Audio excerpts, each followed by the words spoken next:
Happy 2024! For those of you who didn't get to hear me say this, one of the things I wanted to try out in the new year was reading stories on Reddit. In this case, from r/malicious compliance. So I've got a couple of stories here for you guys, and let me know what you think. Our first Reddit post is from Capital Finish 219. Credit card? Ask for ID. For reasons unimportant to the story, I was reminded today of something that happened decades ago. So, I worked many years for Toys R Us, RIP, throughout high school and college. One late December evening, a customer wanted to check out with the hot new video game console, a not small transaction. For payment, he presented a credit card. Our corporate policy was to ask for ID with any card payment.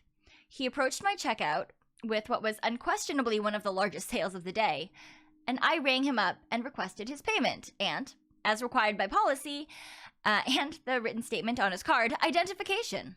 He immediately became belligerent and informed me that I was contractually obligated to part with valuable wares without any assurance that he was who he said he was or that I would actually receive remuneration for them. As a condition of accepting card payments, merchants must agree to contractual language promulgated by card users, and in most cases, that precludes sellers from requiring identification. However, neither this man nor me are parties to that contract, nor does this man have any reason to believe that his retail checkout clerk in South Carolina has any knowledge of or is paid enough to care about some contract someone in a park office in Paramus, New Jersey may or may not have agreed to with Visa or MasterCard. Naturally, upon being informed that, I refused his purchase, and he threatened to sue me personally and demanded to speak to my manager. I, in fact, was the highest-ranking employee in the store that day, with a pittance more per hour above minimum wage, several years of experience more than any other hourly employee, and anyone with more clout than me off for the holiday. I was the manager on duty and had stepped into a register myself to expedite operations. I cheerfully told him that I would be happy to get the manager for him. I literally spun on my heel, and then I asked how I could help him. I made him re-explain to the manager why he was upset with my associate. He ultimately then presented his ID, but the manager agreed that the photo ID was entirely irrelevant. As what the customer had said, if the card was signed, then I must accept it based on his signature. Unfortunately, however, the signature on the card and the signature on the receipt did not match. The card was prominently signed, douchey McEntitled face, ask for ID. The payment slip was signed, douchey McEntitled face. Close, but clearly not a match. My employer was therefore contractually required to refuse the transaction and to report the fraudulent attempt, resulting in a card freeze. Can I trust you to find the exit, or will you require the assistance of the local constabulary? He was served a formal trespass notice, and in the abundance of caution, I also called every store within 3 counties to ensure that no one was duped by that clever near match. I don't know about you guys, but when I used to work in like restaurants and things, this was something that I kind of wish I could have done a couple of times. Not necessarily saying that this person didn't have the card that he was meant to. It seems like he did actually have the ID, and this was just petty revenge. But, you know, sometimes that's just kind of what you want to do. Down in the comments, user Crash866 has this to say. I had someone try to use someone else's card, but I knew the owner of the card personally. I interrupted the card reader and then said I had to call the credit card company as the machine said to call for authorization. You call in and ask for a code 10 authorization if you think that there could be something fishy about it, and they'll ask questions where all the person has to do is answer yes or no. The agent then asked to speak with the person, and after 2 to 3 minutes, he handed the phone back to me, and the agent asked if I had a pair of scissors to cut the card in front of him and ask for another form of payment. Also to let them know if the names on the back were different. I sent the card back to the bank, and 2 weeks later, I received a $50 check from the bank. I'm assuming that when he says he sent the card back to the bank, he probably means the second form of payment, Or maybe he didn't actually cut up the original card and that's the one he sent back. I guess I'll never know, huh? Our next Reddit post is from Stuck to PC. Please help. You want us to strictly follow company policies? No problem. Hello everybody, first post here on mobile and not native English speaker, so forgive my mistakes. TLDR at the end. Hope this will satisfy your hunger for malicious compliance. This MC comes from a few years ago when I was working as an external developer for a software house. The team was very skilled and the lead developer, let's call him Mark, was simply the best to work with. He was a very skilled developer with also the ability to easily coordinate the team's tasks. We had a manager, John, who was also very friendly and easy to talk to. Our job was going very smoothly. The company tracked the progress of various projects in a software, where John divided them into various steps. John set these steps very broadly, for example, analysis, initial setup, development, release, and maintenance to avoid creating too many of them. We then needed to input the time we spent on each of these steps. If the project was missing something, or the budget hit cap, we couldn't really input it into our timesheets, and technically, we weren't allowed to start working.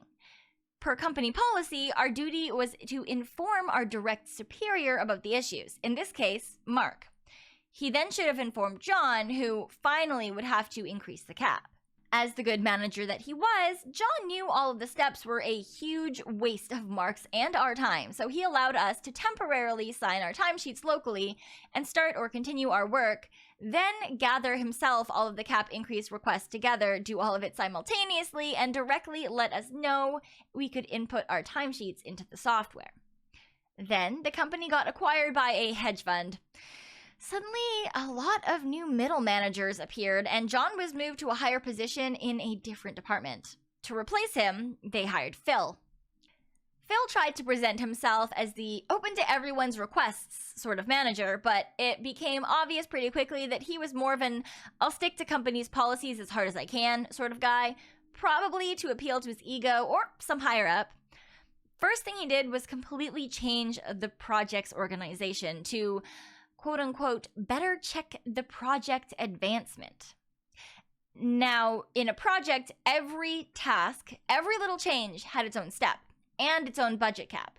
Remember that if the step was not in the software, we weren't allowed to start working on it.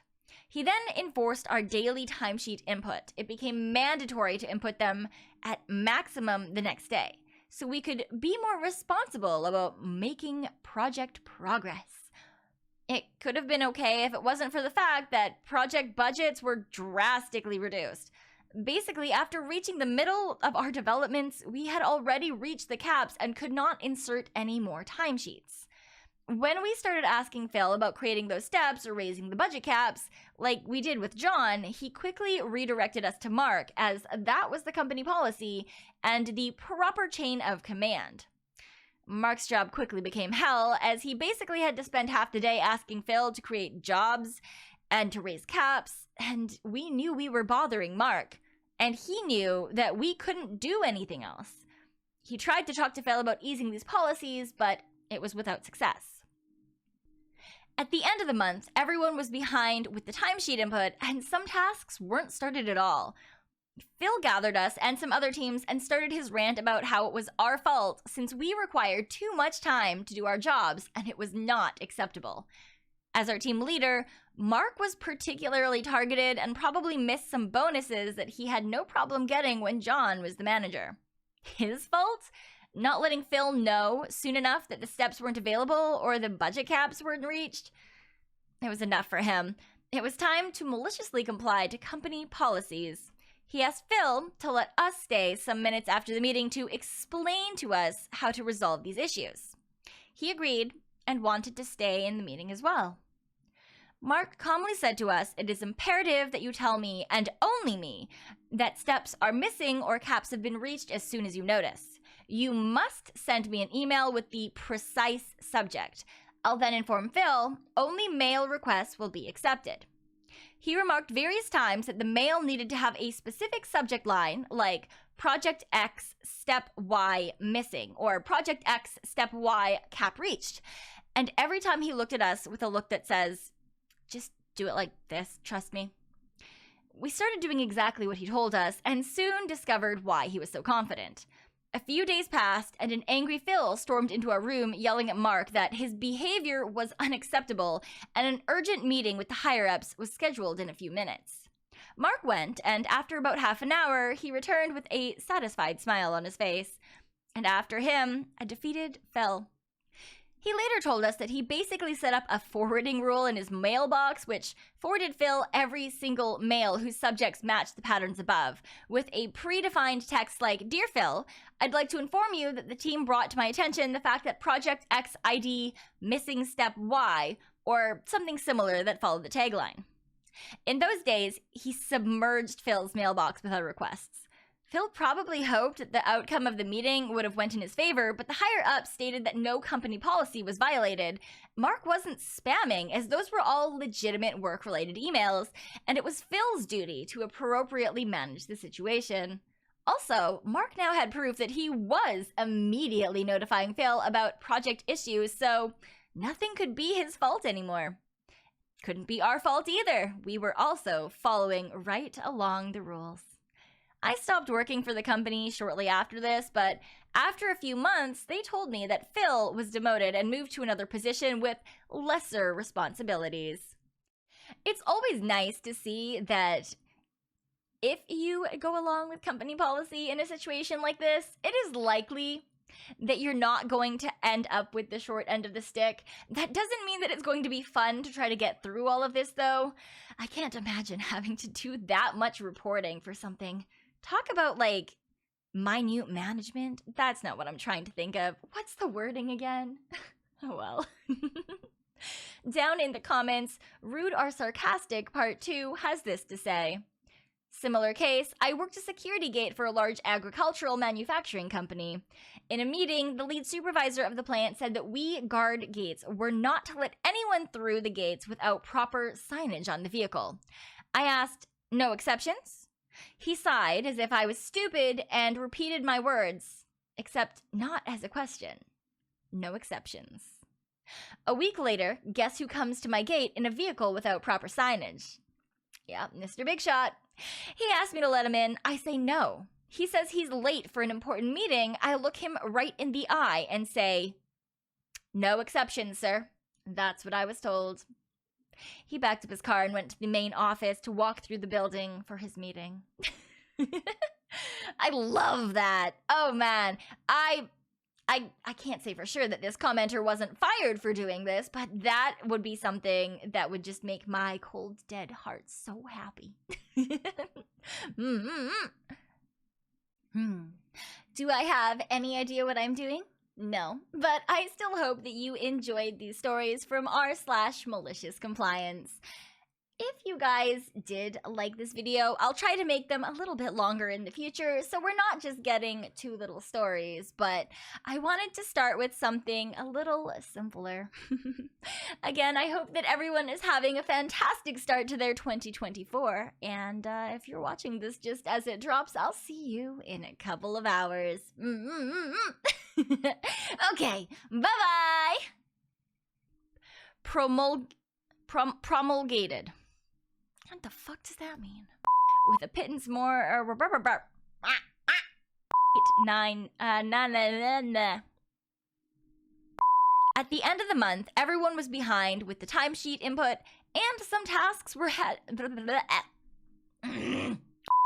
He later told us that he basically set forcing the company policies about our timesheets input, and he requested